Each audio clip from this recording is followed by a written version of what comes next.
Mesdames, Messieurs, bonsoir et bienvenue. Vous êtes en direct sur Ziana TV, la chaîne au cœur des diasporas. C'est un live spécial que nous vous présentons ce soir, puisque nous allons revenir sur un sujet qui domine le monde, c'est le coronavirus. Rappelez-vous, depuis plus d'un mois, Ziana TV est aux côtés des étudiants congolais qui sont en quarantaine du côté de Wuhan.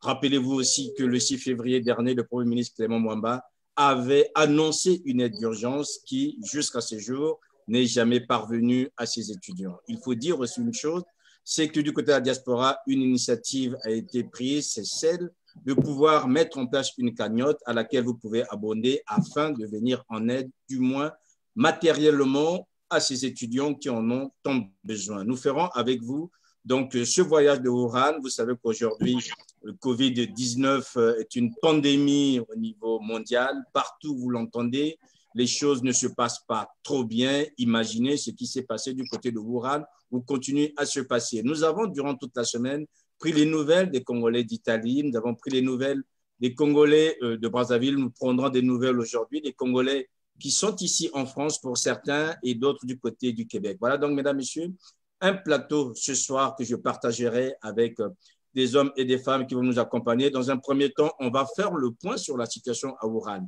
Il est vrai qu'il y a quelques jours, nous avons vu le président chinois Xi Jinping, je dirais, présent à Wuhan, symbolisant la victoire de la Chine sur ce virus. Or, vous le savez, si aujourd'hui on constate le retour des industriels, si on constate le retour de l'activité industrielle, il faut dire que du côté des hommes et des femmes, rien n'est encore fait, puisque nous allons faire le point avec des étudiants pour bien comprendre est-ce qu'aujourd'hui la vie est-elle redevenue normale à Wuhan ou bien y a-t-il encore des restrictions et quelle est leur vie et pourquoi ont-ils toujours besoin de cette aide, qu'elle soit celle qui sera apportée par la diaspora ou encore celle promise et non réalisée à ce jour par le gouvernement. Voilà donc, mesdames, messieurs, le menu ce soir de ce live spécial. Vous avez donc plusieurs personnalités qui sont là. Vous les connaissez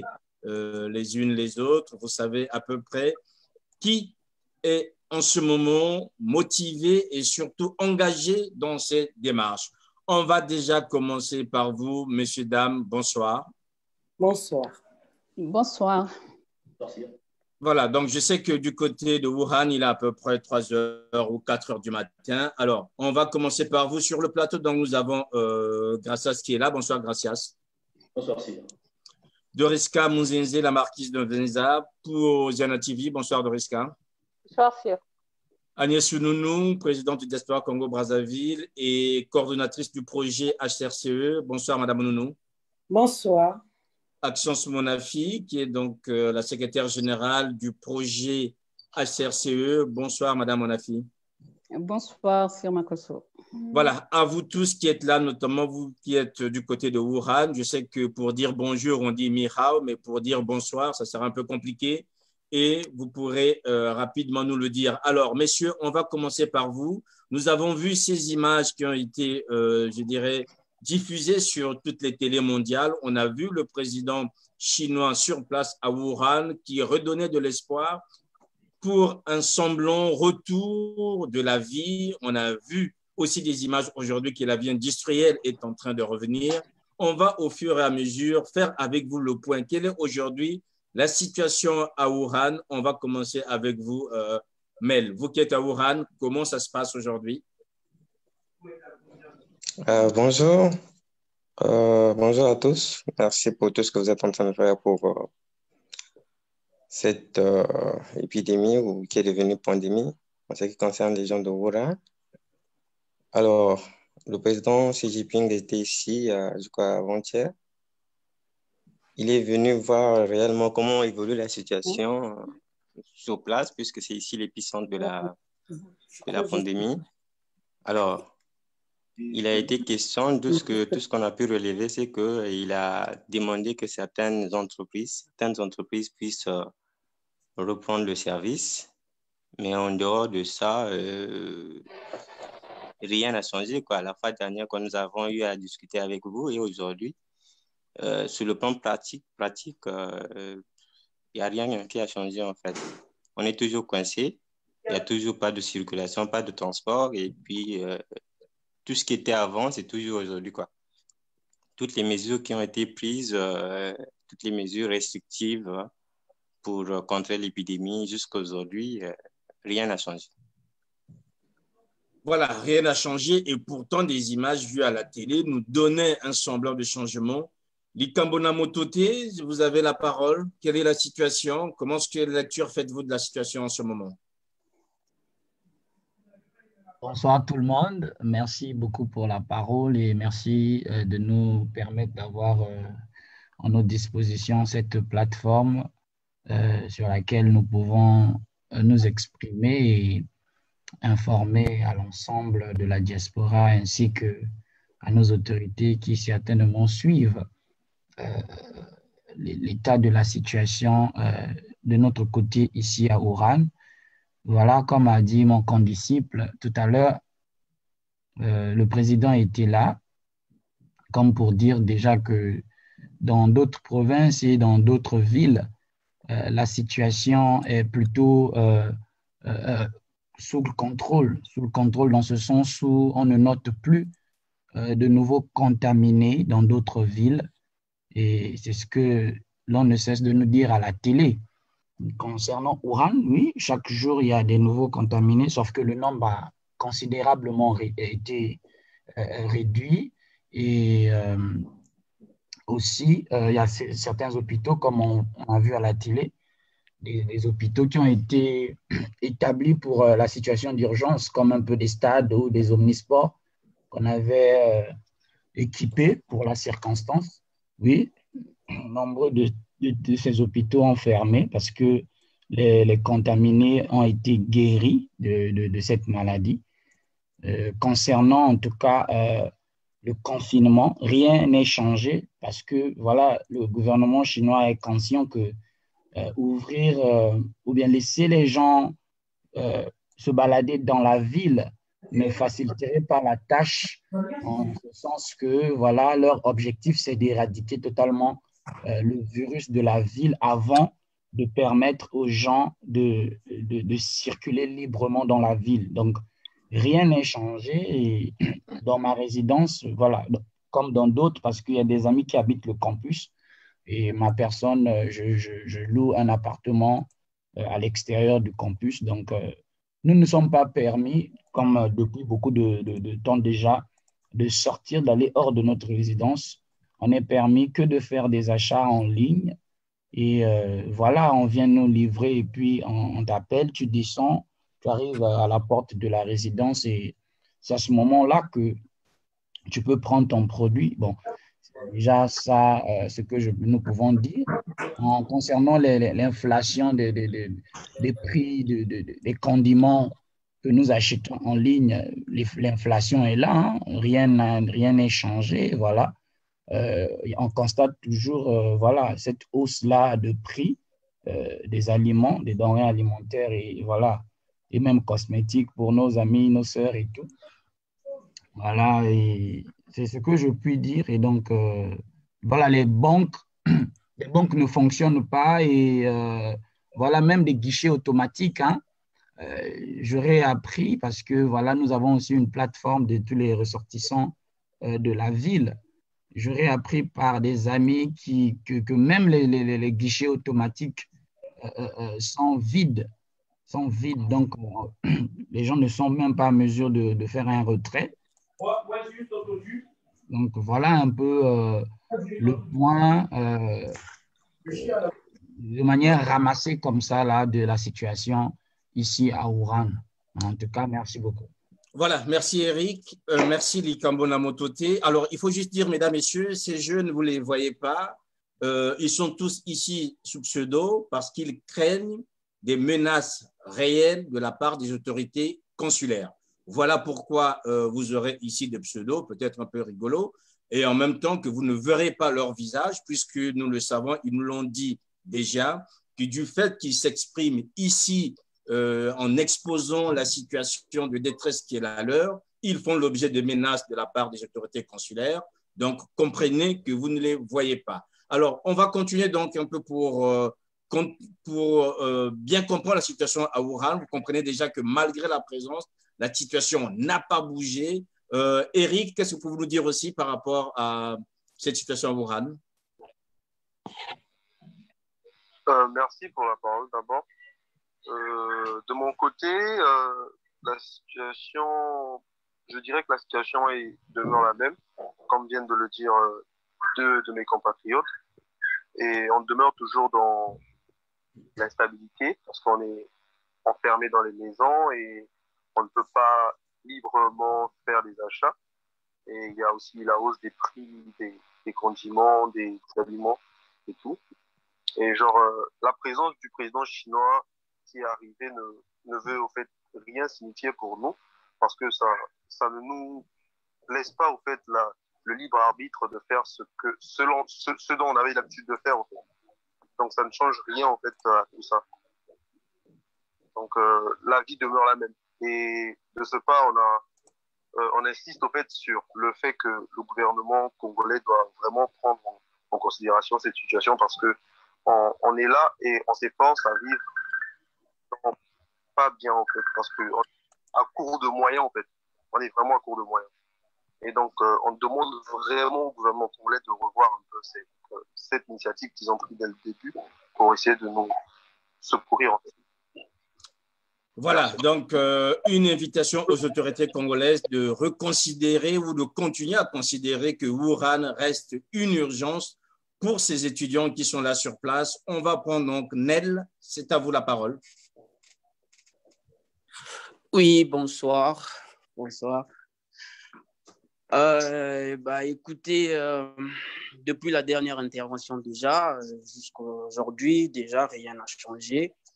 C'est vrai que le président chinois a bel et bien été en Chine déjà, mais déjà la ville n'est pas totalement remise et les conditions sont toujours les mêmes. D'ailleurs, il y a certaines peut-être entreprises qui ont pu ouvrir, mais ce n'est pas toute la Chine qui est...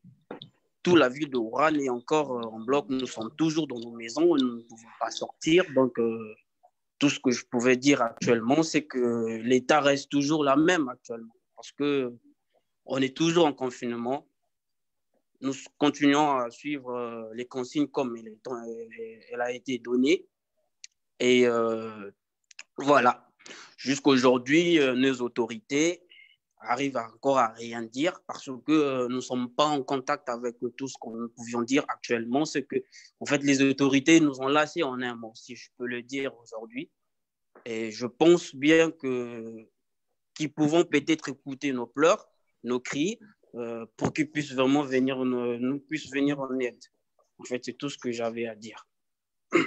Voilà, c'est tout ce qu'il a à dire. Mesdames, Messieurs, vous entendez juste les voix. Je rappelle que c'est vrai qu'on a utilisé de l'anonymat, mais en même temps, les voix restent naturelles. On ne peut pas non plus, je dirais, on n'a pas affaire à des fantômes. Ce sont des hommes et des femmes, même s'il faut les protéger, mais en même temps, ils ont accepté de parler, nous les prenons comme tels. Alors, frère Yann, est-ce que vous pouvez nous dire aujourd'hui, si la situation reste la même, est-ce qu'au niveau de la communauté, je dirais, on a des gens qui sont malades ou bien on a des gens en détresse ou encore, pour l'instant, il n'y a pas de contaminés dans la diaspora congolaise sur place à Wuhan? Bonsoir. Bonsoir, frère Yann. Merci déjà pour le soutien. Bon, moi personnellement, et je suis un grand frère parmi certains jeunes qui viennent d'arriver dans mon campus. Nous sommes nombreux, des jeunes qui viennent d'avoir leur examen l'an passé, ils sont nouveaux dans la ville et ils arrivent, ils rencontrent cette situation. C'est difficile. Je connais un jeune qui a une maladie qui ne se soigne pas. Il a besoin d'un traitement tout le temps et il n'a pas la possibilité de sortir. C'est difficile, sincèrement, c'est difficile. Mais depuis le passage... Est-ce qu'il est atteint du coronavirus ou bien c'est une autre pathologie, Yann? Non, il est asthmatique. Asthmatique. D'accord. Il n'y a pas de possibilité de sortir pour payer les produits. Et par ça, Pour nous, rien n'a changé. Dans mon campus, avec les jeunes frères, rien n'a changé. C'est toujours la même situation. Je ne suis pas trop informé par rapport à la situation de l'extérieur, mais sinon, chez nous, rien n'a changé. C'est difficile, c'est triste. Et vraiment, c'est triste. OK, on a Merci. compris cette stress. Oppo R9S, est-ce que vous pouvez prendre la parole?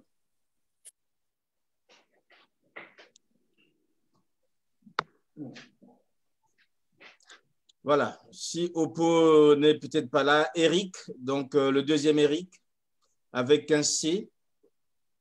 Bonsoir à tous. Bonsoir Eric. Merci à Ziana TV et à mes amis qui se trouvent ici avec moi en Chine ici, précisément dans la ville de Wuhan. C'est difficile. Depuis la dernière fois qu'on a parlé sur Ziana TV, la situation n'a pas changé.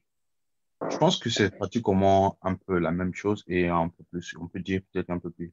Parce qu'aujourd'hui, le président, comme on dit, le président chinois est arrivé dans notre ville pour témoigner que la situation s'est améliorée ici. Mais je dirais, s'est améliorée dans certains contextes. Je ne sais pas, ça ne nous affecte pas, ces contextes-là. Ces points-là, je veux dire. Parce qu'aujourd'hui, dans mon campus, je peux dire, et je pense que c'est dans toute la ville, il y a même le gouvernement sud-africain qui a évacué ses ressortissants. J'ai des amis sud-africains de mon école qui ont quitté l'école cet après-midi vers 17h. Je crois que leur vol a décollé ici aux environs de 2h. Ils ont quitté la Chine. Donc, je pense que si la situation s'était améliorée et que tout allait mieux, ça ne devait pas être le cas aujourd'hui. On ne devait pas évacuer les ressortissants sud-africains. Et la situation, comme je disais tout à l'heure, c'est pratiquement la même chose. Et les aliments ne font qu'augmenter. Donc, le prix, c'est de plus en plus cher, c'est difficile. Et du moment où les guichets ne marchent pas, tout ça là, ça ne marche pas. Donc, nos parents sont dans l'incapacité de nous envoyer quelque chose, bien qu'ils ont quelque chose dans les mains. Ils veulent aider les enfants. On n'a pas la possibilité de recevoir cet argent-là. Donc, on vit avec l'argent qu'on avait reçu certainement peut-être le mois passé pour ceux qui travaillaient, faisaient des petits trucs. L'argent qu'ils avaient gardé, c'est ce qu'ils ont utilisé depuis jusqu'à aujourd'hui. Et voyons les prix commencent à augmenter et tout ça là, c'est difficile pour nous de supporter le coût. Donc, l'argent finit. L'argent finit. Et après, qu'est-ce qu'on doit faire? On doit certainement peut-être parler aux amis.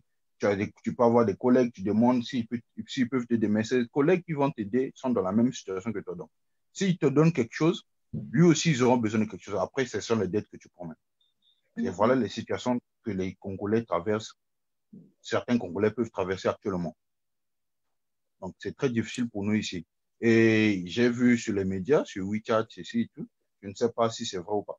Même la nourriture qu'on nous emmène, c'est maintenant dans les véhicules de poubelle. Donc, on ne sait pas. Vous voyez les circonstances qu'on a. C'est très difficile Donc, pour nous. pardon, Eric, la nourriture arrive dans les véhicules de poubelle, c'est ça? Ça, je ne sais pas. Je ne peux pas confirmer cela, mais on voit sur les photos des véhicules de poubelle circuler dans la ville avec des sachets où on peut bien identifier que c'est le poulet.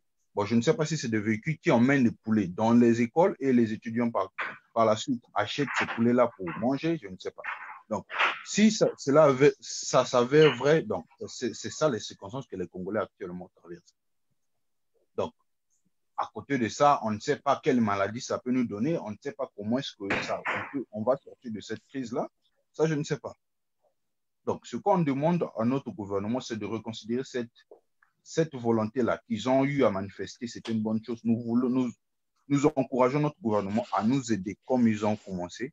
Les décisions qu'ils ont prises de nous aider vraiment, la situation n'a pas changé. On voit aujourd'hui que c'est une pandémie qui est dans le monde, mais c'est le foyer. Ça a commencé ici, cela signifie que c'est bien pire qu'ailleurs.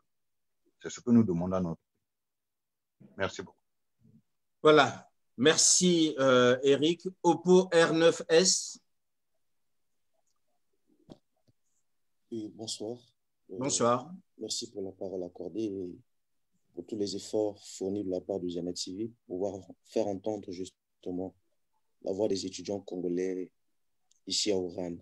Donc, pour ne pas revenir sur les mêmes propos de mes prédécesseurs, je tiens simplement à signaler que la situation est très difficile,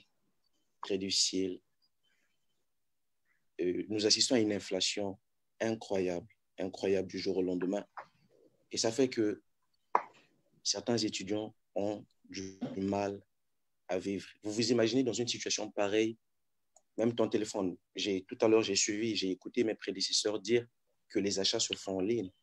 Mais du moment où tu as un problème de téléphone, tu ne peux pas commander un téléphone. Ça veut dire que tu es bloqué.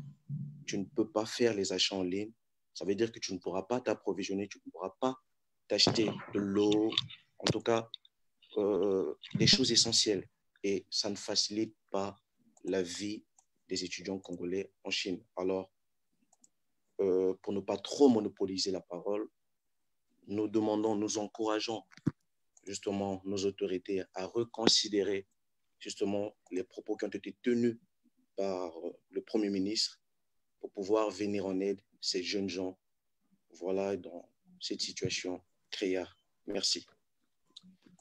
Voilà, toujours cette demande d'aide, toujours cette façon de demander au gouvernement de reconsidérer cette parole donnée devant la représentation nationale.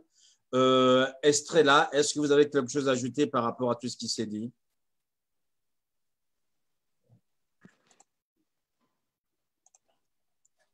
Estrella, si vous êtes là. Oui, allô, bonsoir, vous m'entendez? Oui. Voilà, on vous entend, allez-y. D'accord, alors tout d'abord, j'aimerais remercier Ziana TV pour l'initiative prise. Ensuite, par rapport à mes prédécesseurs, je pense qu'ils ont fait le tour, qu'ils ont tout dit, mais ce que j'aimerais juste ajouter,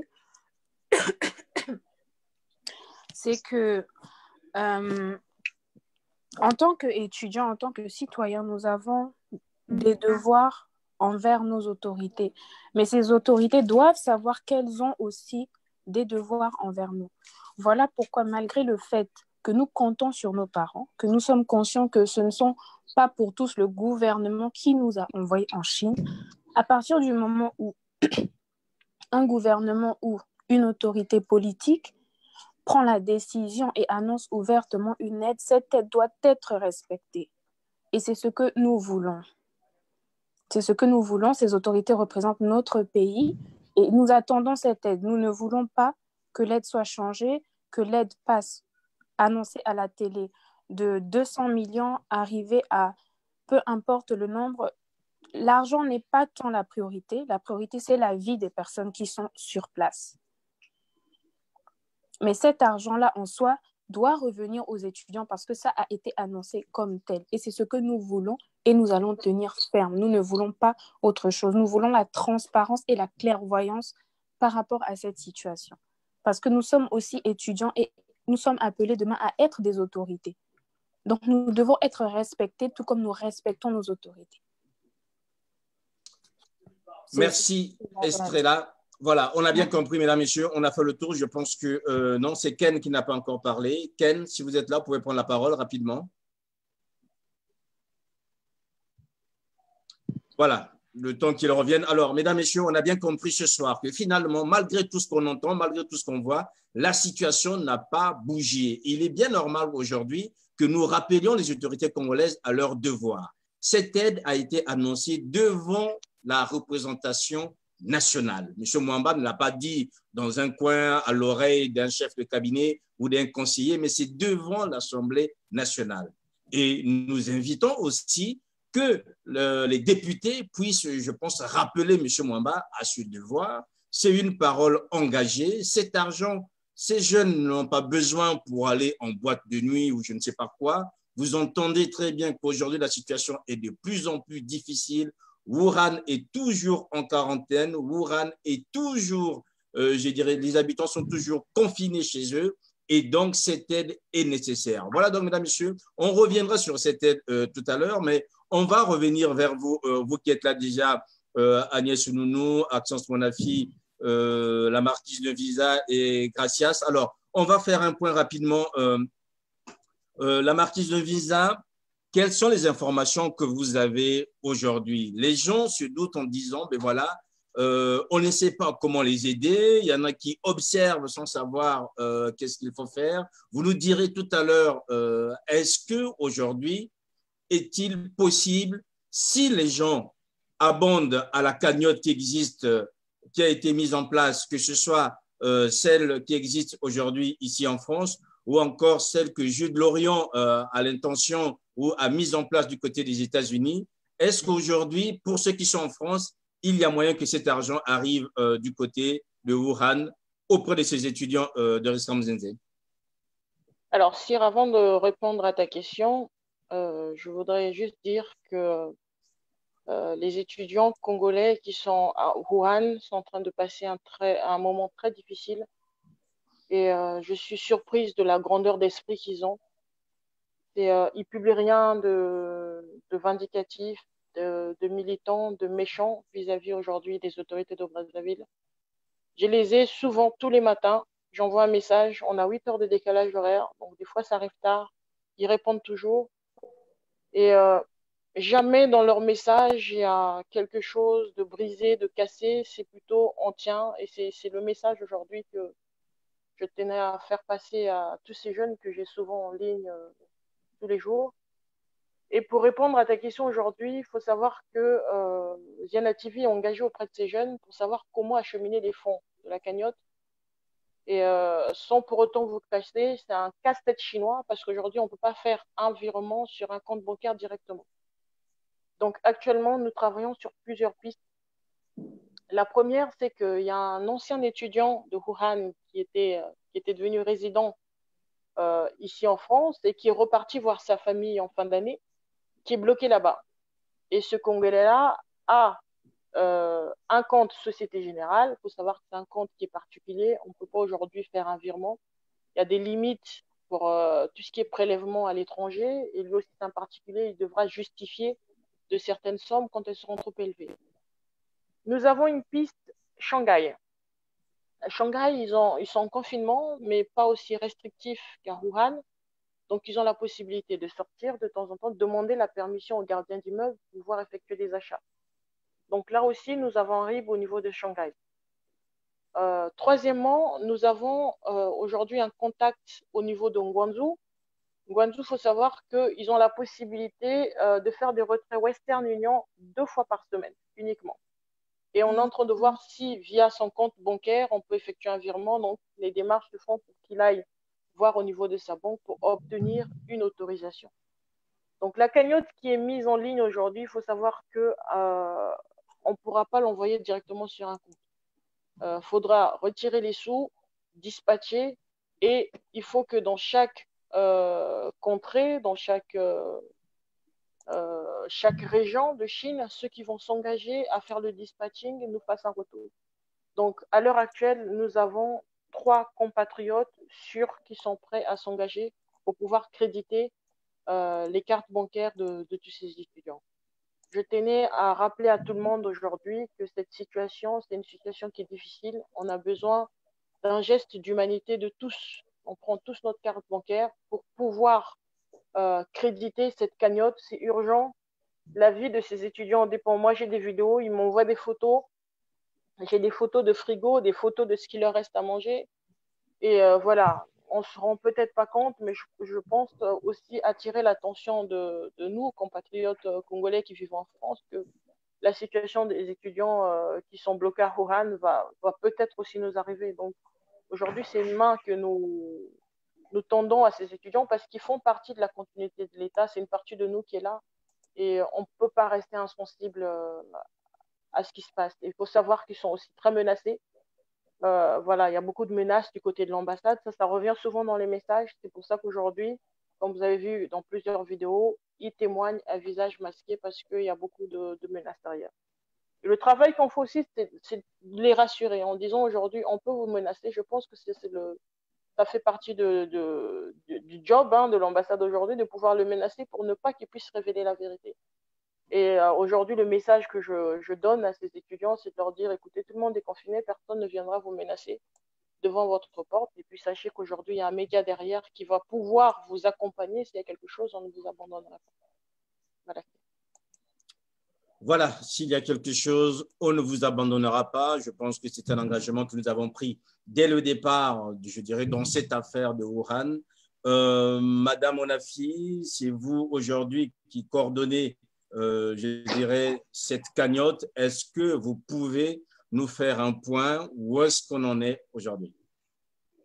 Oui, bonjour Cyr, rebonjour tout le monde. Et en tout cas, Doriska, bah, merci de continuer à faire le relais pour ces jeunes, c'est vrai.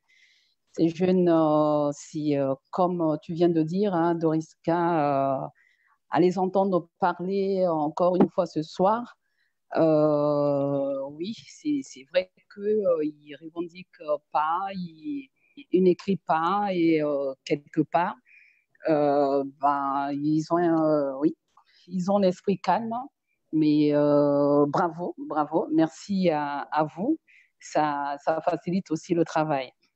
Pour revenir sur le point aujourd'hui, on a envoyé des mails, on est en train de recenser les associations congolaises déjà et les amis du Congo, bien entendu.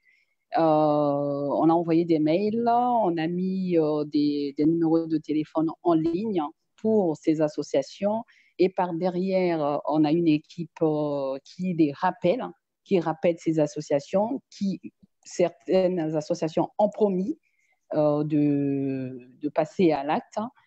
On voit bien, Cyr l'a mis tout à l'heure en ligne, on a actuellement 8 donateurs. On a un montant de 905 euros. Bon, bah, normalement, la cagnotte est de 25 000 euros. Si on prend que le nombre de 105 étudiants, donc ces étudiants-là auront à la fin de la cagnotte au moins 238 euros par étudiant par là.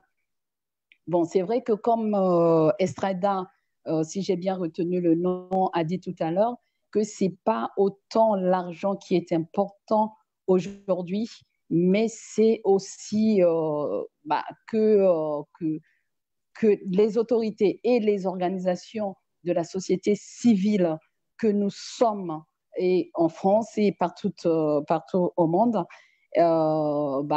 tournent le regard quand même vers ces étudiants pour dire que nous sommes là comme l'équipe de Ziana TV, on ne les abandonne pas, on est là avec eux et on fait ce que l'on peut pour les aider. Alors, le point c'est ça, on a mis une action en place, les associations sont au courant, les associations sont contactées par nous, par mail, par numéro de téléphone, on les appelle, ils promettent, on attend qu'ils réagissent. Voilà. Voilà, on attend qu'ils réagissent. Mesdames, Messieurs, vous êtes bien sûr en direct sur Ziana TV. Vous suivez donc une mise au point par rapport à la situation à Wuhan. Vous avez entendu ces étudiants. Ils sont toujours dans la galère, pour utiliser les termes les plus simples.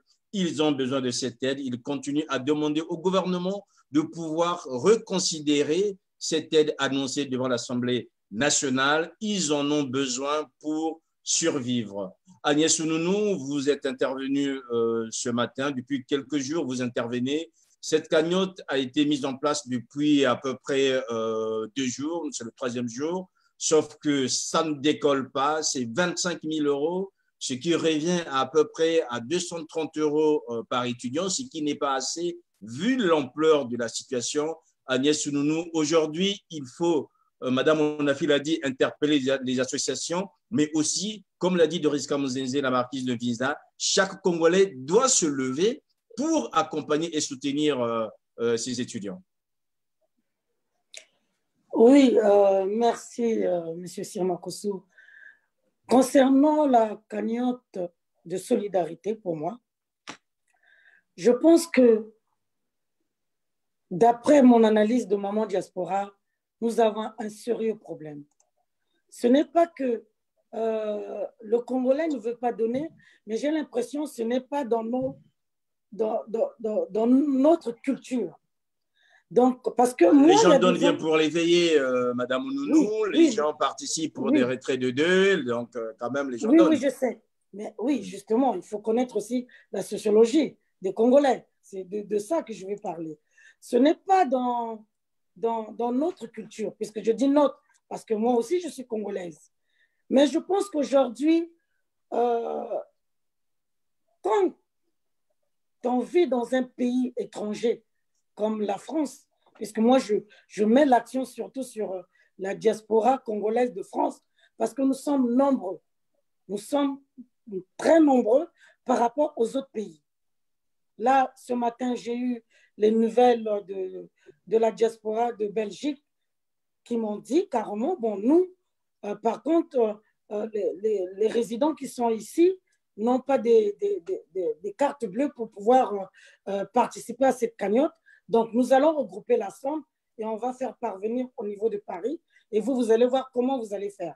Donc, il n'y a pas de problème. De ce côté-là, donc, on essaie de s'organiser. Mais seulement, je voudrais attirer l'attention de chaque Congolais et chaque Congolaise. C'est une action collective. Nous avons mis en ligne ce lien qui va nous faciliter la tâche pour pouvoir récolter les fonds. Je pense que, surtout ceux de France, ils ont une carte bleue. Ceux de France, ils ont une carte bleue. Les autres pays, je ne peux pas me prononcer, mais ceux de France, ils ont une carte bleue. Donc, ils doivent faire des efforts de pouvoir participer. Ils entendent les cris. Ils entendent, même sur les réseaux sociaux, on en parle. Mais ça ne bouge pas. Il y a un peu la tiédeur.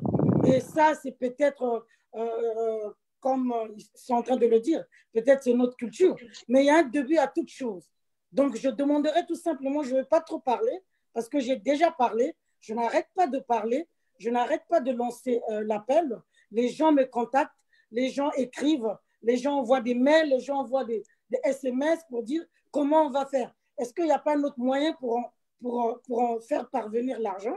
C'est là où je me suis même dit, si on n'était pas dans une période de crise, peut-être ça aurait été mieux de prendre une salle, les inviter comme on a l'habitude de faire ici sur la place de Paris, organiser un gala de charité ou bien de solidarité.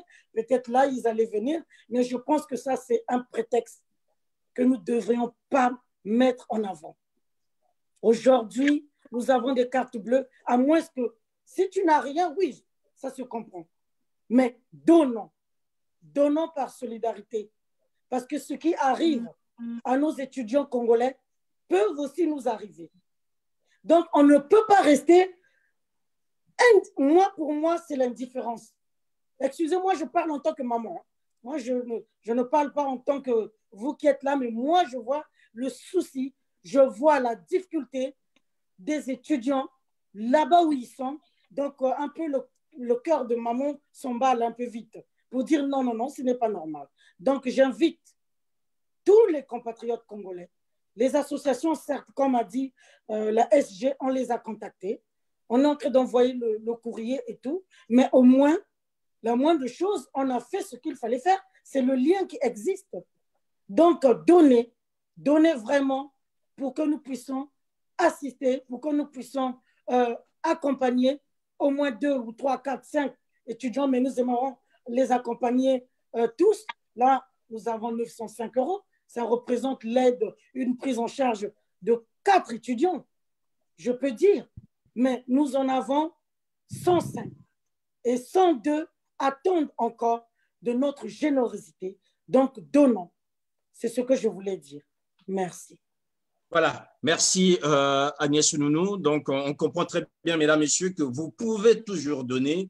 Non seulement cela permettra d'aider, mais votre argent arrivera bel et bien. Vous l'avez entendu de Risca Mozenzi le dire tout à l'heure, que l'argent arrivera bel et bien à Wuhan, puisque nous travaillons depuis plusieurs semaines afin de trouver des relais, que cet argent puisse arriver le plus rapidement possible. Cette cagnotte a été positionnée pour 30 jours, mais 30 jours, c'est trop. Ça fait déjà près de 2 mois que ces enfants sont enfermés chez eux, qu'ils ont du mal à s'en sortir.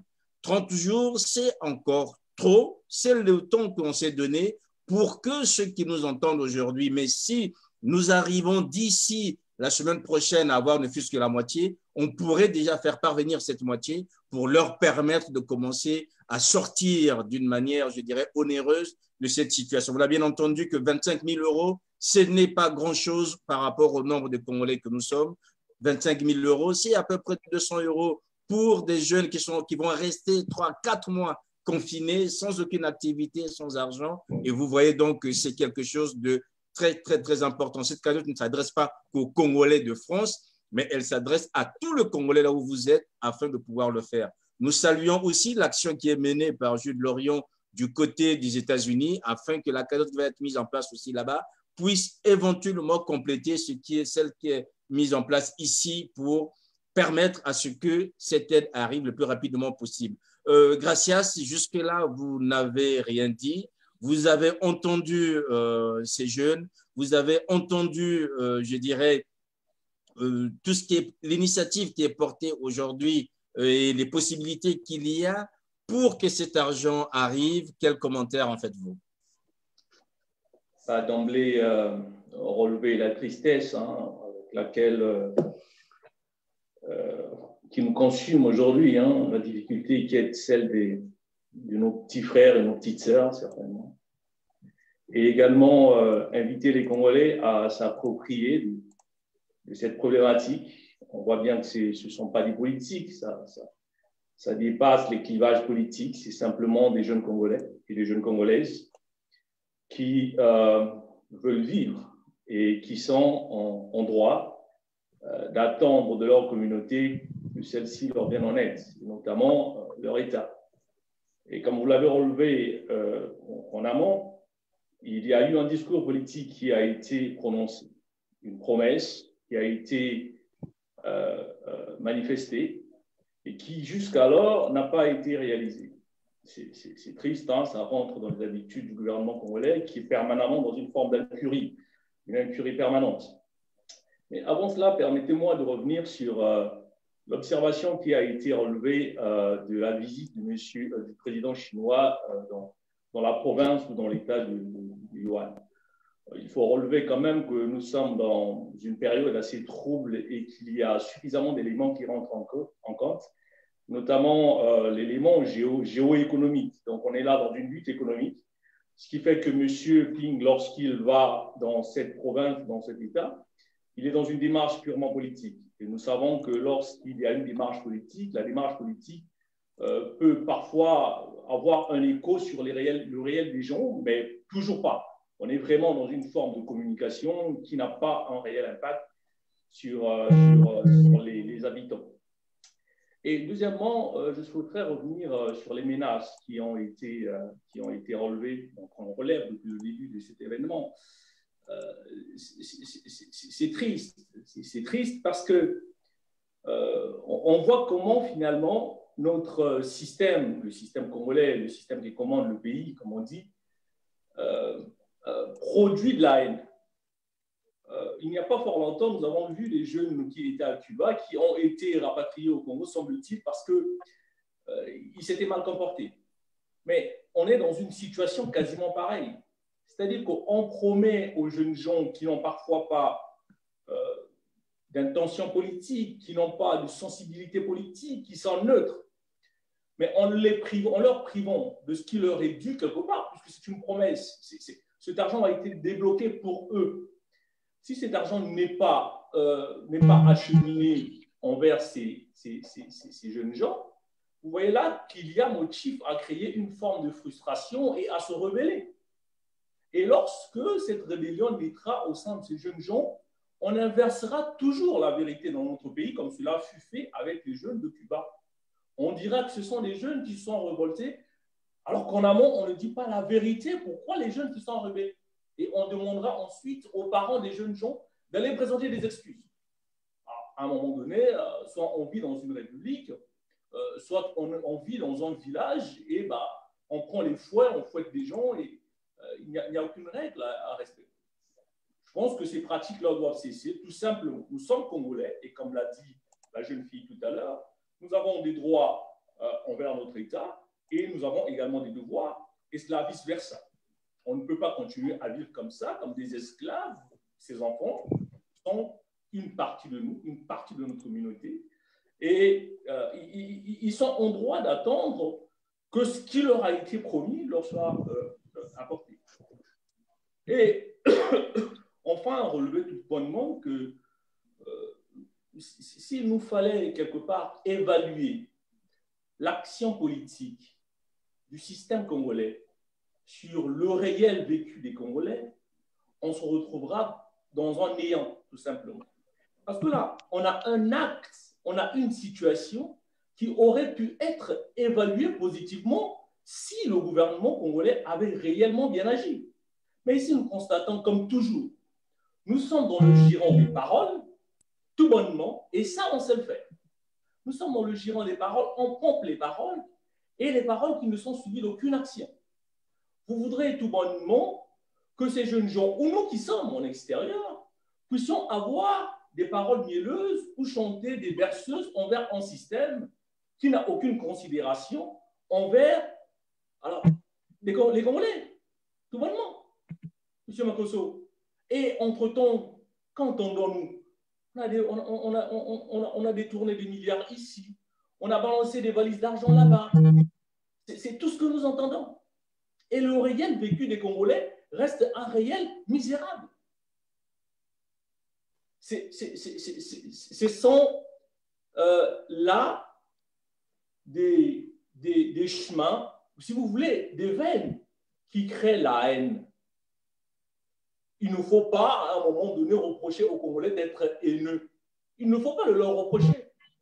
Parce qu'on ne peut pas avoir une table pleine où il y a des gens qui se gavent et qu'à côté, il y a, vous voyez, les gueux, les petites personnes que nous sommes qui assistons à cette fête de ce qui nous revient tous sans que nous puissions y participer.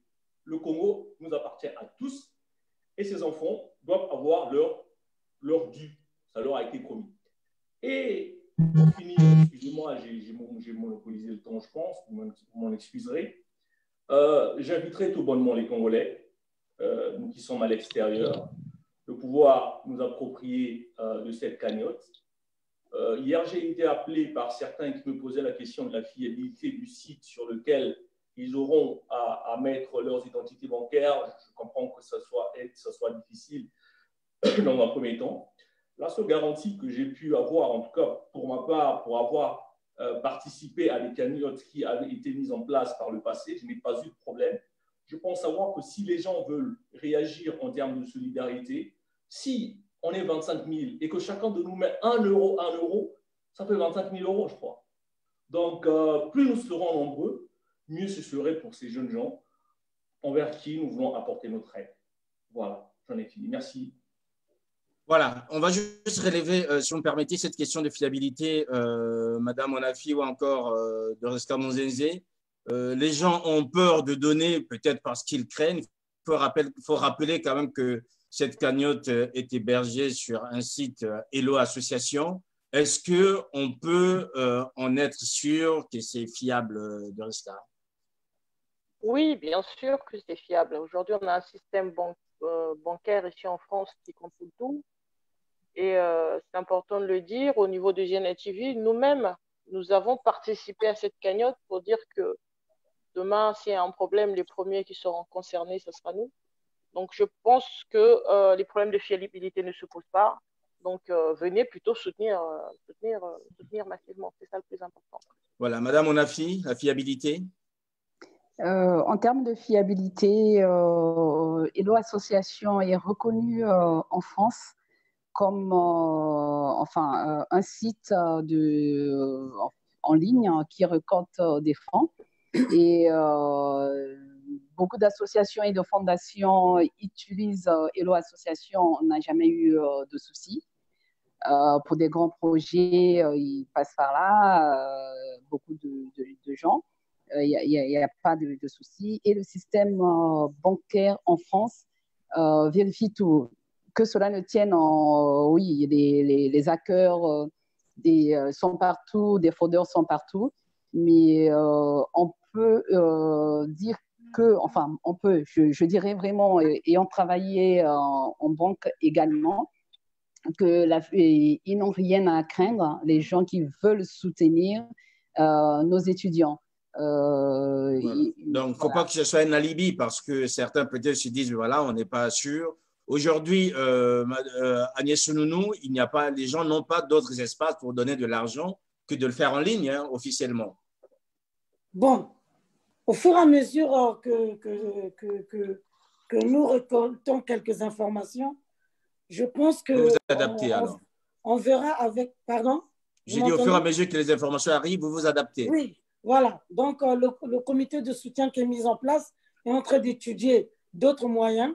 Mais en tout cas, là où se trouve la cellule de crise que nous avons installée au niveau de Aulnay-sous-Bois, les bureaux sont ouverts. Donc, de 9h à 17h30.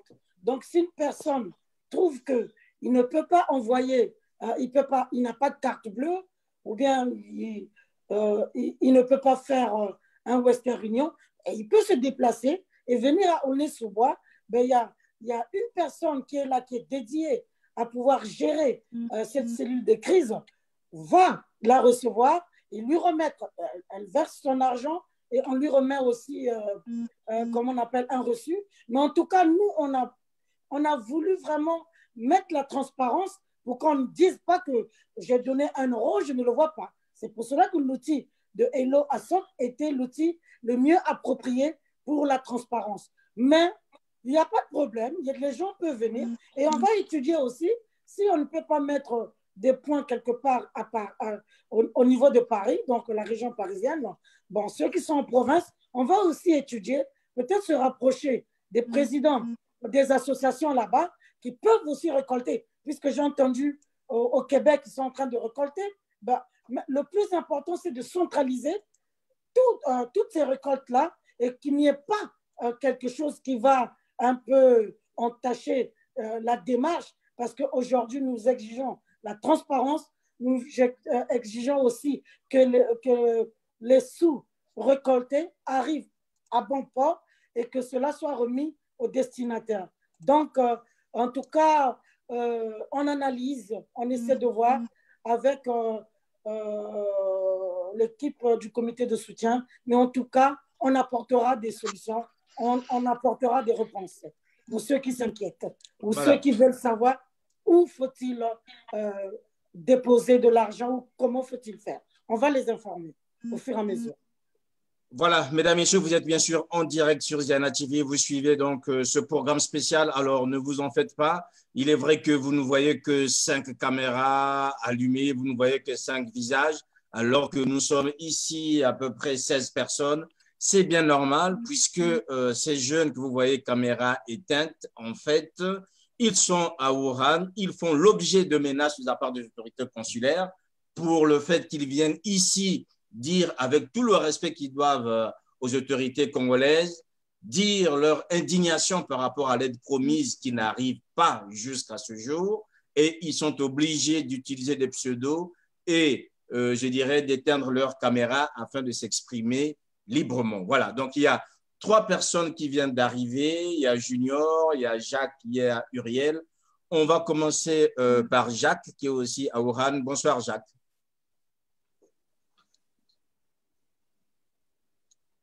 Jacques, vous êtes là?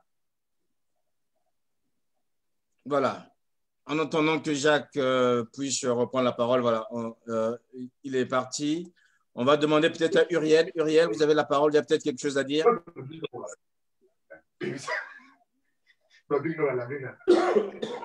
Jacques, est-ce que vous nous entendez? Jacques, voilà. Donc, Jacques est sans doute occupé et on verra tout à l'heure. Voilà, mesdames, messieurs, on arrive sans doute à la fin. Est-ce qu'il y a un message, parce que c'est toujours important. Il est vrai qu'aujourd'hui, gracias. Bah, écoutez, M. Makosso, moi, je ne cesserai de rabâcher le même message. Je pense que nous avons la promptitude à diffuser des vidéos qui ne sont parfois d'aucune utilité, des gens qui se branlent dans des douches ou des gens qui font des prières ou des gens qui pleurent. J'entends que c'est très facile de diffuser de telles vidéos. J'entends également que cette vidéo n'est pas à caractère politique. C'est vrai que moi, parfois, je sors avec des discours plus ou moins politiques. Mais ce qui a trait à ce jeune gens dépasse le seul clivage politique. Il est à caractère patriotique. L'intérêt est que si l'information est diffusée abondamment, les gens auront l'information nécessaire. Et plus l'information sera à disposition des gens, mieux ce serait pour nous parce que les gens ayant l'information, agiront beaucoup plus facilement. Tout est réellement de ce que nous allons faire les réseaux sociaux aujourd'hui. L'autre fois, je disais que les réseaux sociaux sont en train de modeler les habitudes. C'est en train de restructurer la façon de penser. Finalement, nous, quelque part, nous devenons également un élément de contrôle, un élément de pression. Et c'est ce qui se fait. Il faut que les Congolais que nous sommes puissions nous approprier avec minutie, sinon avec intelligence, l'outil qu'est le réseau social, pour que finalement, nous soyons des contre-mesures pour le gouvernement. Et comme je le dis, et je ne cesserai de le dire, nous avons un système dont toutes les machines ou tous les outils sont entre les mains d'un même système, d'un même parti. Ce qui fait que même l'objet du contrôle qu'aurait pu faire le gouvernement en face du Parlement n'est pas réellement existant. C'est une magouille. Soyons ceux qui contrôlons finalement le gouvernement, soyons ceux qui modelons les nouvelles habitudes, soyons ceux qui faisons peur, ne serait-ce que par la honte, diffusant l'information. Au moins, vous savez, si cette information arrive au Sénégal, les Sénégalais vont crier « Ah tiens, c'est ce qui se passe là-bas ». Ça fait au moins une forme de gêne. Et même si dans notre pays, on n'a plus peur de la honte, mais du moins, agissant dans ce sens-là pour que les choses puissent sensiblement changer positivement. Merci, Likabona Motote. On va terminer, hein, mesdames, messieurs. Likabona Motote, j'ai vu que vous avez levé la main. Est-ce que vous avez quelque chose à dire? Oui, merci, M. Sir Makosso. Je voulais simplement mettre une emphase sur le message que nous, jeunes étudiants de Ouran, nous voulons par cette plateforme passer à toute la diaspora et bien évidemment à nos autorités qui certainement nous suivent, mais qui restent calmes. En fait, le message, il est simple. Le message, il est simple. C'est vrai, notre grand frère Gracias a su le dire, que nos autorités n'ont plus honte. Et j'ai appris à l'école par mon professeur de SVT que celui qui ne se gêne pas gêne les autres. Et nos autorités commencent à nous gêner, nous étudiants. Ils nous envoient à l'école, je parle autorités comme parents, ils sont nos parents. Aujourd'hui, vous êtes, la plateforme Ziana nous donne accès aux grands frères de la diaspora et aux grandes sœurs. Mais l'État, le gouvernement reste les papas, les mamans. Le gouvernement représente nos parents.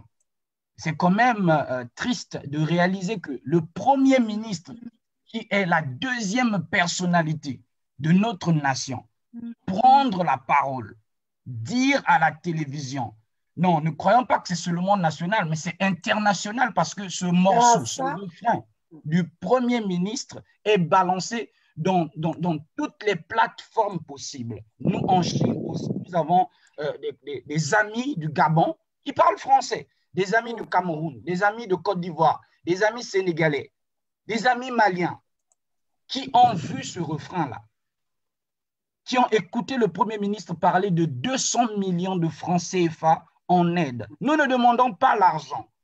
Premièrement, c'est ce que nous voulons rappeler. Nous ne demandons pas l'argent aux autorités ni à nos yaya de la diaspora, comme nous dirions chez nous.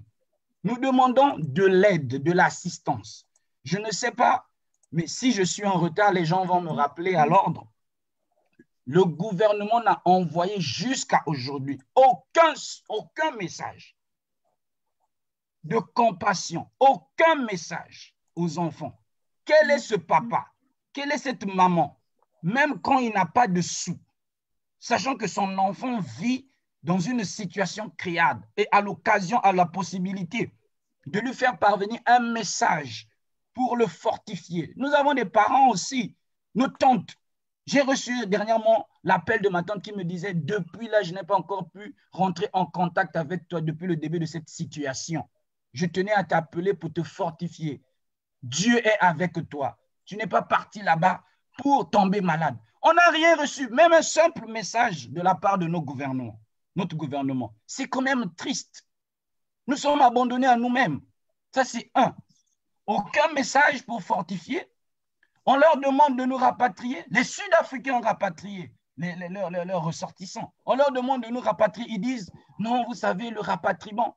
On avait reçu les informations de la part de l'ambassade que notre État, vu le système sanitaire qui est à terre, malgré les millions, les millions qu'on nous parle de chaque année, des budgets que nous avons, des milliards, on n'a même pas pu aménager le système sanitaire de notre pays, ce qui est déjà normal chez nous. On est habitué à cela. Ils nous ont dit que non, rentrer au pays ne serait pas une bonne idée. Nous avions compris et ils nous ont promis 200 millions. Mais quand même, l'ambassade nous a fait comprendre que l'ambassade a ce qu'on appelle par le compte des étudiants. Récemment, les étudiants ont reçu une bourse des étudiants qui arrivent en retard. C'était la bourse du deuxième trimestre de l'année 2017. Hein? Mais c'était passé par quoi? C'était passé par le compte des étudiants.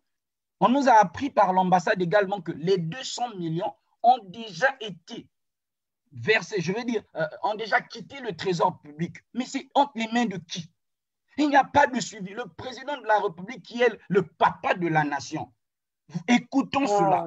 Qui ne dit rien. Ça montre quand même ici de la négligence, de la non-considération de nos autorités. Il est le président de la République, le Premier ministre dit 200 millions, ça fait plus de 60 jours que l'argent n'est pas encore arrivé. C'est une honte. J'ai un ami gabonais qui m'a dit, mais vos autorités n'ont pas honte. Parce que le Premier ministre de la République a parlé avant que les Gabonais soient aidés par leur autorité. Quand notre Premier ministre a parlé, la vidéo a été virale. Les Gabonais ont agi, ont intervenu et ont aidé les Gabonais. Et les autorités gabonaises ont aidé leurs ressortissants. Mais quelle honte! Même les amis de la RDC ont reçu de l'aide de la part de leur État. Rien, même pas un mot pour dire nous traversons des difficultés techniques ou bien, je ne sais pas moi, des difficultés bancaires pour vous faire parvenir de l'aide. Tenez bon, Dieu est avec vous. Aucun mot, ni de la part du président, ni de la part de la première dame qui est la maman de la nation, ni de la part du premier ministre qui est venu à la télé pour nous raconter des choses. Aucun mot. On demande à l'ambassade même un mot. L'ambassade ne peut rien faire parce que ces choses ne relèvent pas de leur autorité. C'est une crise nationale, ça dépasse leurs compétences. Pauvres frères de l'autorité ou parents de l'ambassade, ils ne sont pour rien. Ce sont leurs supérieurs. Parce que eux, s'ils disent un mot, après on va les rappeler au pays. Eux aussi, ils ont leur famille à nourrir. Mais oui, on ne va pas toujours se tourner vers l'ambassade. Moi, je suis très attristé, je suis très écœuré. J'ai dit à mes amis, je suis en train de vouloir changer de nationalité. Des parents qui n'ont plus honte, ont perdu le sens du gène. C'est triste, ils ne sont plus dignes d'être nos parents. Alors, tant mieux aller vers des parents qui sont responsables. Parce que quand même, on écoute, le président était là, le premier ministre était là-bas. Et les enfants souffrent. S'il y avait un seul enfant d'un homme de notre gouvernement, ça ne devait pas être pareil. Mais c'est parce qu'il n'y a pas. Nous sommes abandonnés à nous-mêmes.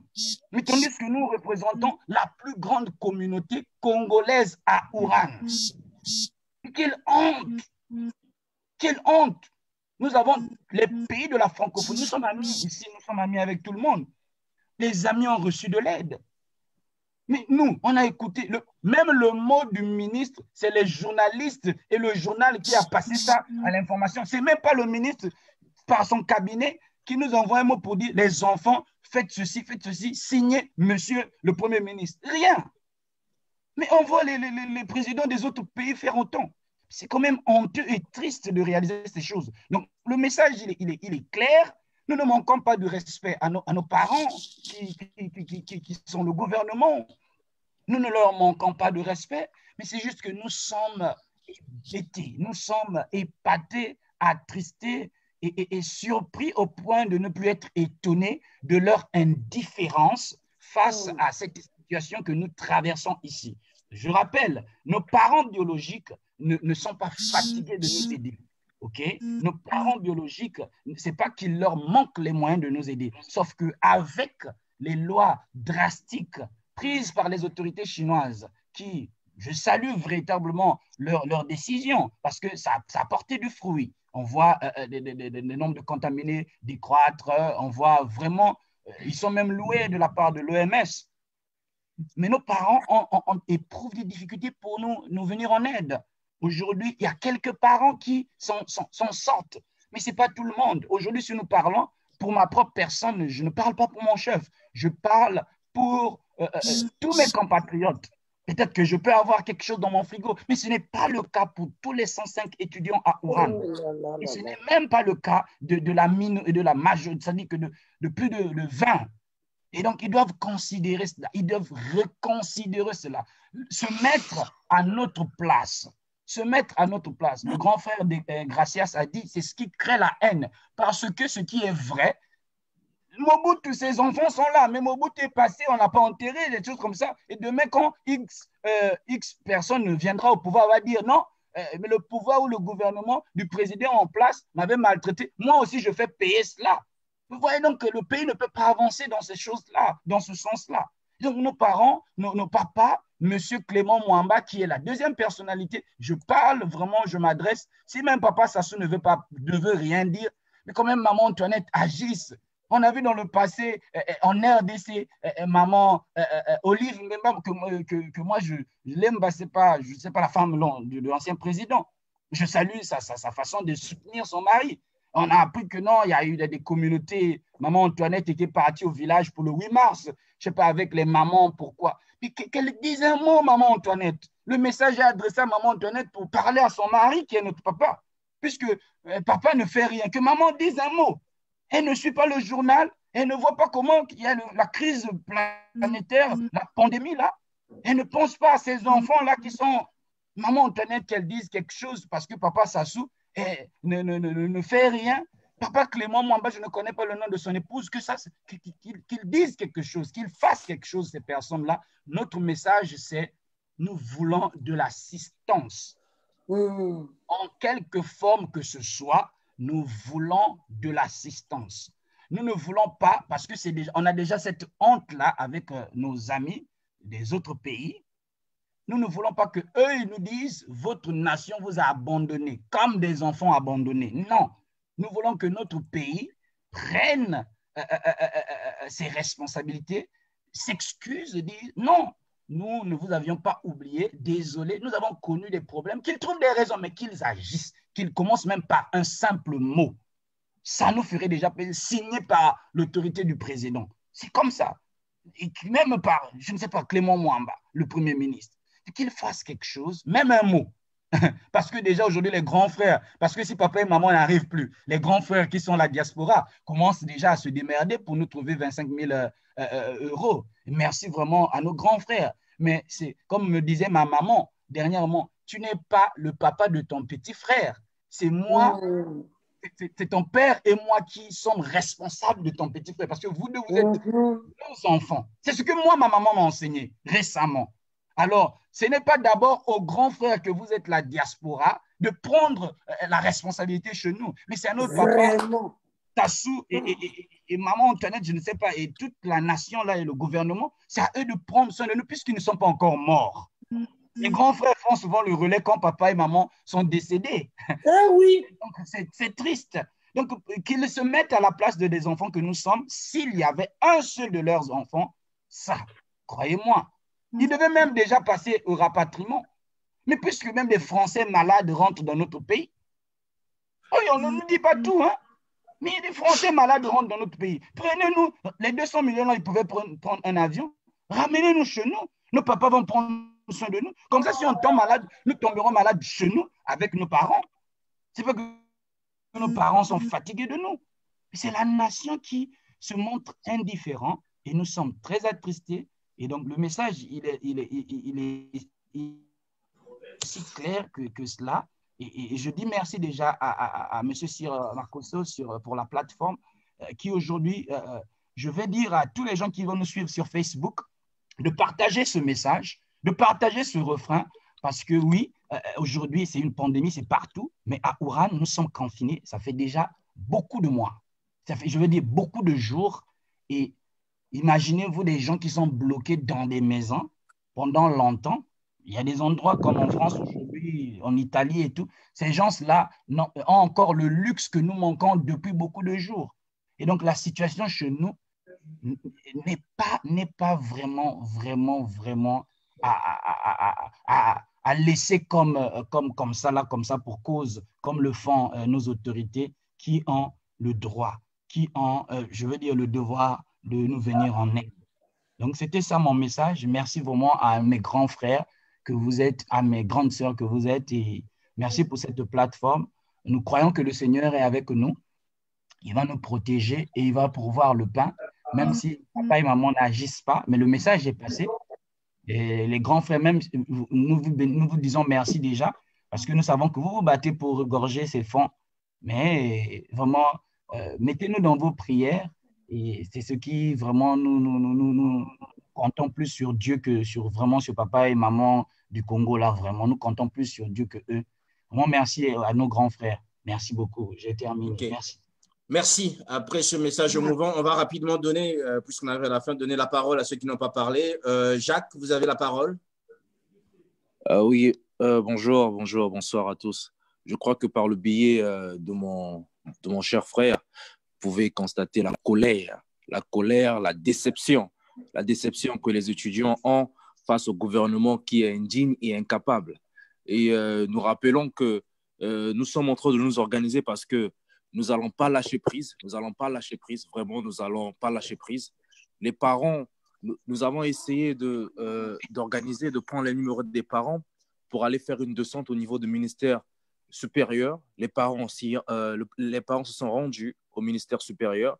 Ils ont vu le DIRCAP du ministre de l'enseignement supérieur qui leur dit « Mais je suis étonné que les enfants n'ont pas reçu cet argent, vu que l'argent a bel et bien quitté le trésor. »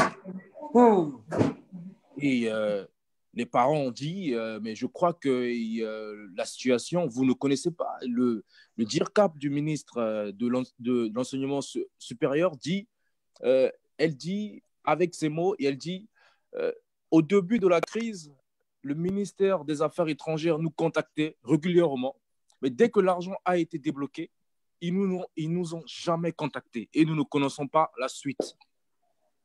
Les parents se sont rendus au niveau du ministre, au niveau de la primature.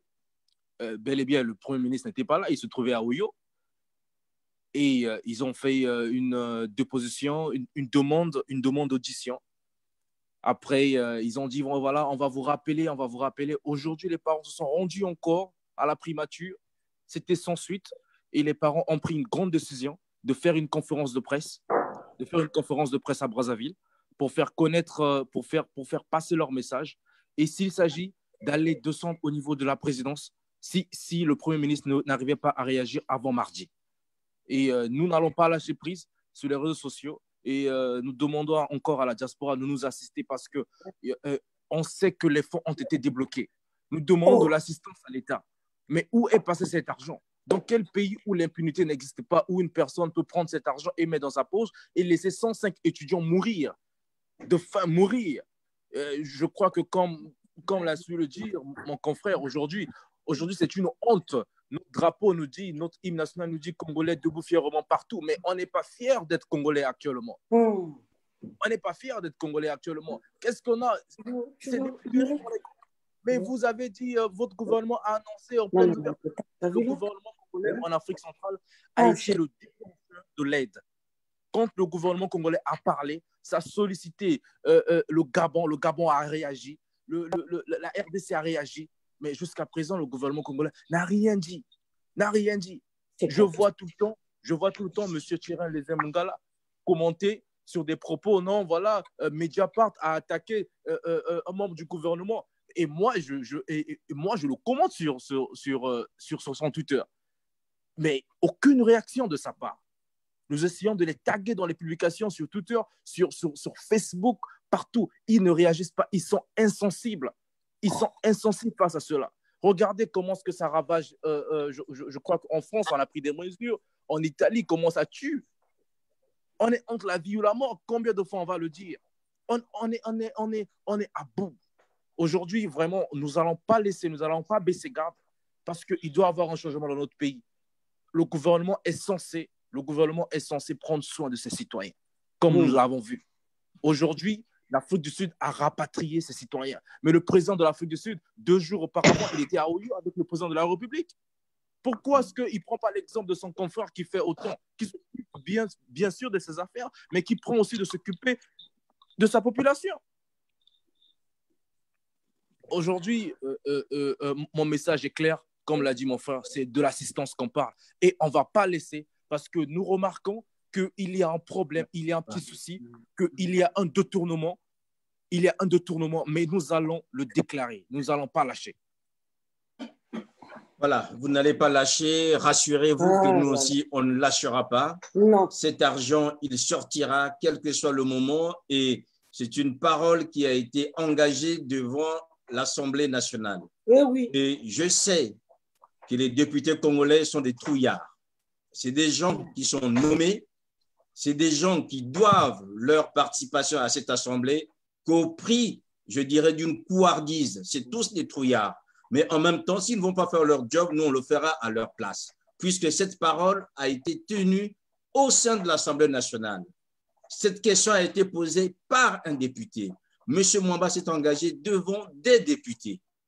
Alors, si ces hommes et ces femmes sont incapables de rappeler à M. Mwamba que la parole qu'il a engagée devant et qu'il doit la respecter, mais nous, on fera leur job même si on n'a pas leur mandat parce que M. Mwamba, cette affaire, il devrait tenir dans les jours qui suivent une conférence de presse pour dire où sont les 200 millions. Si ce n'est pas lui, il devrait aller voir M. Je dirais, Ngakoso pour lui demander si c'est lui qui a ces 200 millions ou encore Bruno Itoa. Ce sont ces 3 ministères régaliens qui gèrent cette affaire. La parole a été donnée par M. Mwamba et il revient à M. Mwamba d'interroger ses ministres afin qu'ils nous disent où sont passés ces 200 millions. On va donner la parole à, je dirais, Oppo R9 et ensuite nous conclurons. En tout cas, merci, M. Senokoso. En tout cas, les propos de mes prédécesseurs traduisent la tristesse, traduisent la honte. Si je peux encore me souvenir de l'image qu'avait le Congo-Brazza dans les années passées, les gens, les étudiants quittaient de partout pour venir se former à l'INSA. Mais quelle est l'image du Congolais aujourd'hui? C'est une image de médiocrité, une image de bassesse, une image de honte. J'ai envie de dire que la honte est devenue un habit pour l'étudiant congolais. Je parlerai de l'étudiant congolais en particulier, mais du Congolais en général. Et c'est une honte aujourd'hui de dire à quelqu'un, je suis Congolais. Vous imaginez l'image que l'on vend, l'image que l'on donne à toutes ces personnes qui nous écoutent, à toutes ces personnes qui suivent, qui ont bien saisi les propos de nos autorités. En tout cas, il y a de quoi pleurer, il y a de quoi crier, notamment sur Ziana TV, pour dire, est-ce que nous méritons encore d'être Congolais? Quelle est l'image qu'on donne à ces étudiants, à ces jeunes gens? Aujourd'hui, si le Congolais se met à dire un certain nombre de choses, tout de suite, on le qualifie d'un opposant alors que ce n'est pas un opposant. L'étudiant est là, il réclame simplement ses droits. Alors, vous n'avez pas donné une image à un étudiant qu'il n'a pas. Ça fait partie de ses droits, ça fait partie de ce qui doit, n'est-ce pas, l'accompagner dans ses études. Vous avez fait une promesse mentionnant que vous n'avez pas les capacités de pouvoir rapatrier ces jeunes gens. Mais assistez ces jeunes gens comme vous l'avez tenu, comme vous l'avez dit.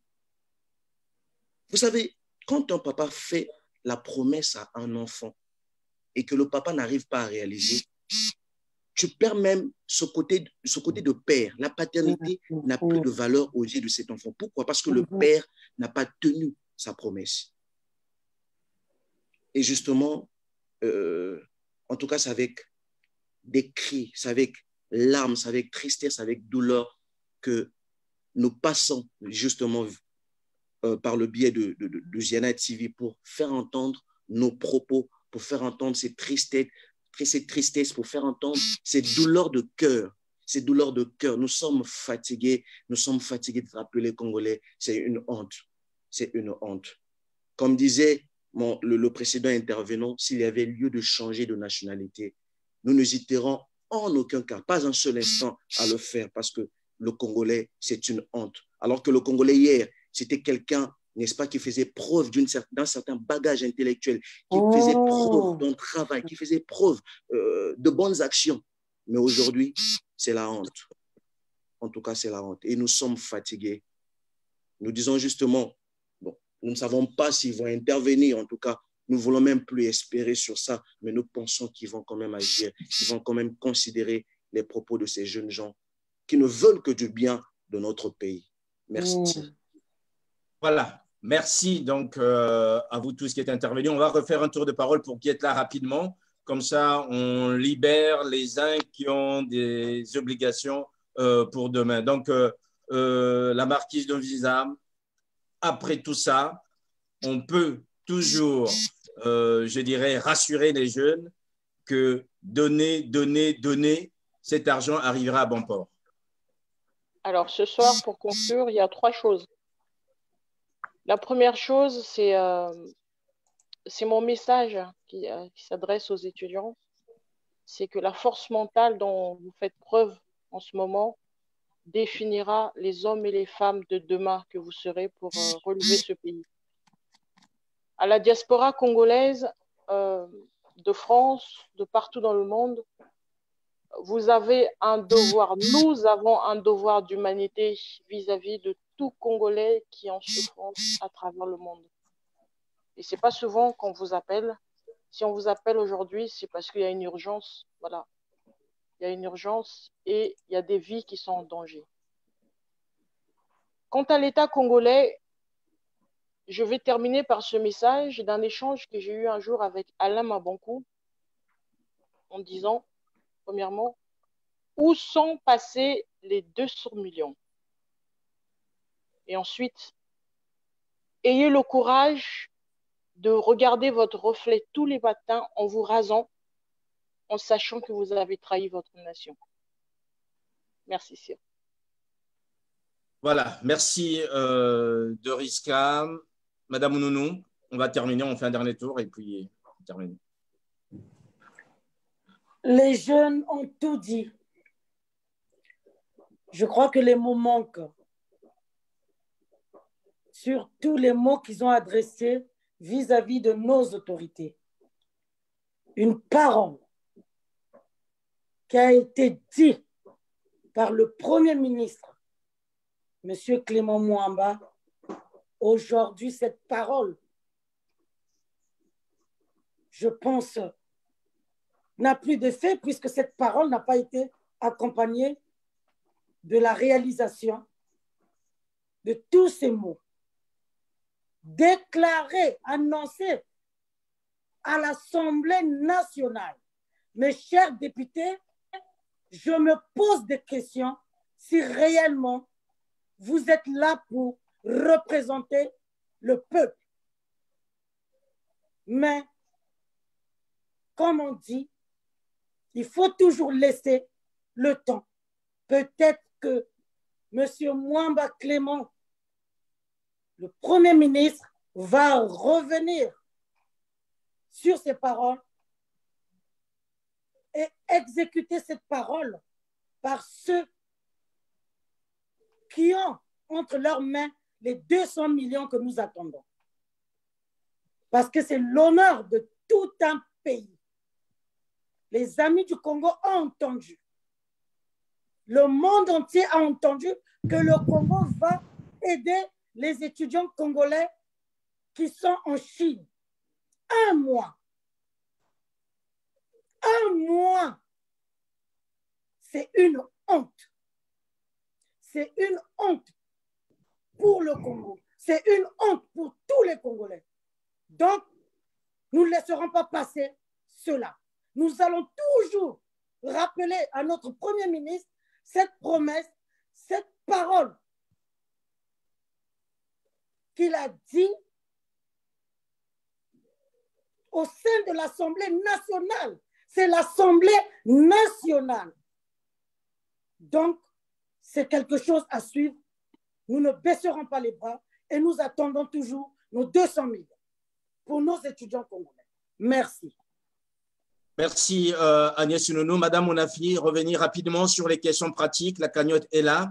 Le nom de la cagnotte, le site, et les gens peuvent donner en toute confiance.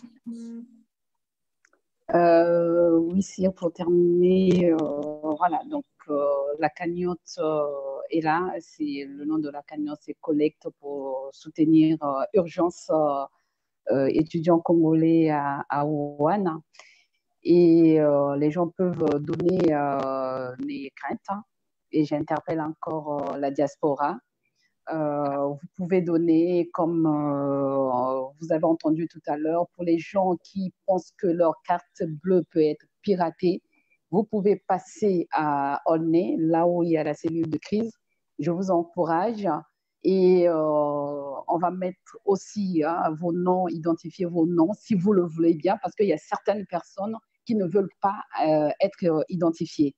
Mais vous aurez bien reçu et vous aurez bien même somme d'un montant anonyme, des personnes anonymes qui ont donné, vous allez reconnaître votre somme. Et le jour où vous avez donné, le jour même où vous allez donner, et une carte, ça sera débité et on va vous mettre, mettre votre nom. Excusez-moi, je suis un peu dans l'émotion d'entendre les cris, surtout de la dernière personne qui a intervenu à Wuhan. C'est pas évident hein, pour une personne, pour une mère, pour une personne sensible de laisser ces 105 étudiants en soi-même se débrouiller entre eux. Tenez bon, les enfants, tenez bon. Ziana TV est là, nous sommes là. C'est vrai que nous sommes que des grands frères et des grandes sœurs. C'était pas à notre portée de le faire. Parce qu'il y a aussi une maman de la nation qui est là, il y a un papa qui est là. Ça, c'est vrai. Mais tenez bon, ne vous lâchez pas entre vous, aidez-vous entre vous, essayez d'être là pour les uns et les autres. Alors, je reviens, Cyr, excuse-moi de faire cette aparté. Je reviens sur la cagnotte.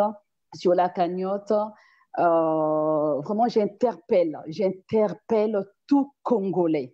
Tout Congolais, comme mon frère Gracia l'a dit tout à l'heure.